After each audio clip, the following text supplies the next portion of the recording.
Para sa mga kapatid ko sa iglesia, ang sabi ng pamamahala, hindi nabubuti ang kalagayan ng mundo.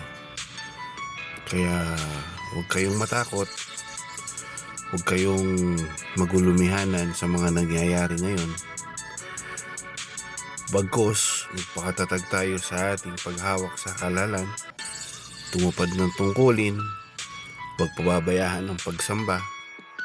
Palagi tayong manalangin para anuman ang mangyari ay nakasisigurado tayo na tatanggapin natin ang kaligtasang ipinangako sa atin.